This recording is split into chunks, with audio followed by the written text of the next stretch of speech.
Hello friends, welcome to Mandarmoni part 2 on your channel Women Freedom। তো সর্বপ্রথম তোমাদেরকে আগে ক্ষমা চেয়ে নিচ্ছি, কেননা আগের ব্লগে আমি কান্ডারি এক্সপ্রেসটা মেনশন করতে গিয়ে আমি কামরূপ বলে ফেলেছি।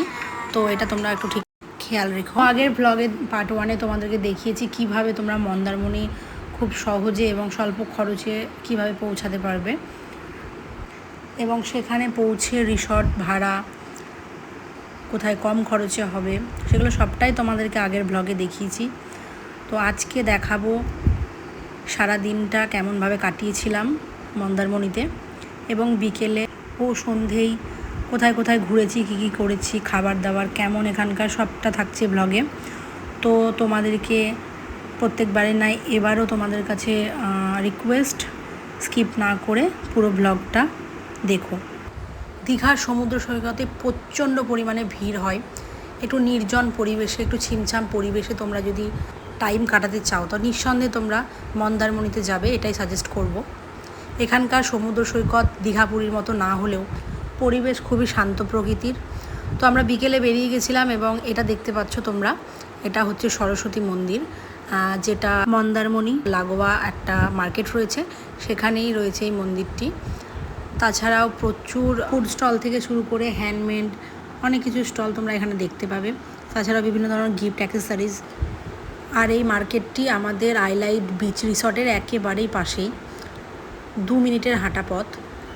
তো বিকেল টাইমটা আমরা রেডি হয়ে গিয়েছিলাম এই মার্কেটে। বিচের মধ্যে মার্কেটটা অবস্থিত।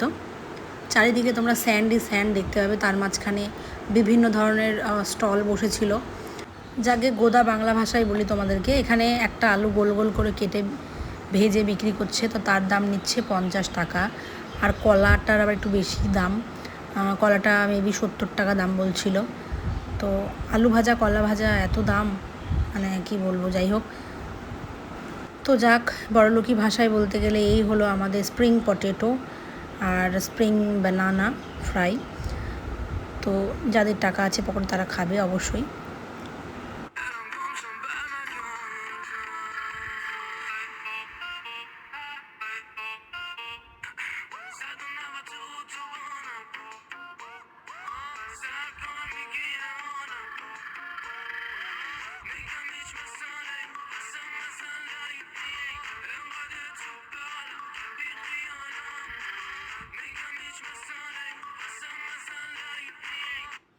সত্যি বলতে আলু ভাজা আমার একদম বেকার লেগেছে।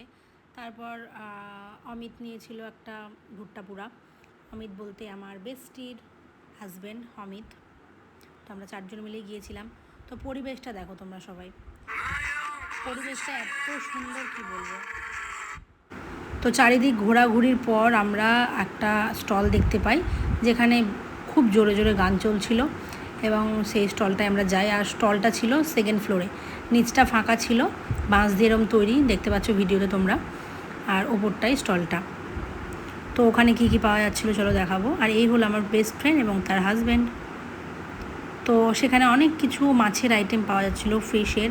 তো এবং কাঁকড়াও ছিল। 1 পিস কাঁকড়ার দাম পড়ছিল 300 টাকা। এটা তোমাদেরকে রান্না করে দেবে, 300 টাকা দাম। তাছাড়াও বিভিন্ন ধরনের মাছ ছিল স্টলটায়। আর তাছাড়াও কাপলরা এবং অনেক ফ্রেন্ড সার্কেল তারা গিয়েছিল সেখানে।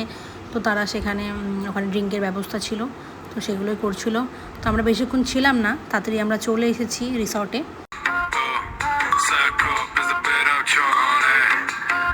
তো আগের ব্লগে অর্থাৎ পার্ট 1-এ তোমাদেরকে দিনের বেলায় অর্থাৎ সকালবেলার রিসর্ট তোমাদেরকে দেখিয়েছি। তো এখন তোমরা দেখতে পাচ্ছ রাত্রের টাইমটা, এত সুন্দর লাইটিং প্লাস সুইমিং পুলটা দেখো, চারিদিক সবুজ এবং নীল আলোয় সুন্দর করে তারা সাজিয়ে তুলেছে রিসর্টটাকে। খুব সুন্দর লাগছিল চারিদিকটা।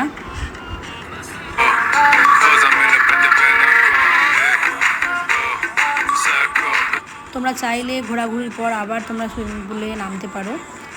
তো আমাদের আর হয়ে ওঠেনি যাক গিয়ে।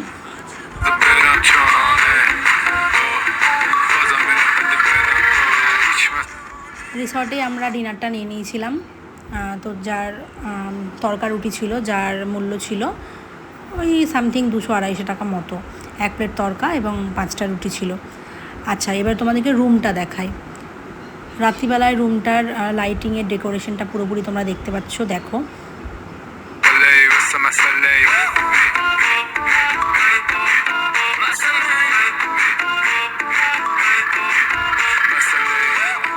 $2250 টাকার মধ্যে একদম পারফেক্ট। রুম রেন্টটি 2250 সবসময়ের জন্য না, আমরা অফ সিজনে গিয়েছিলাম, সেই ক্ষেত্রে আমাদের 2250 পড়েছিল। তো চেক আউট করে আসার সময় আমরা ম্যানেজারকে জিজ্ঞেস করি 2250টা কি অল টাইমের জন্য, তখন তারা বলেন যে না, শুধু অফ সিজন বলে এখন 2250, সিজনের টাইমে ওটা 4 থেকে 6000-এর মধ্যে হয়ে যায়। তো এখানে ভিডিওটা শেষ করলাম। তোমরা সবাই একটু সাপোর্ট করো আমার চ্যানেলটাকে এগিয়ে নিয়ে যাওয়ার জন্য। আবার দেখা হচ্ছে খুব তাড়াতাড়ি নেক্সট কোনো ব্লগ ভিডিও নিয়ে।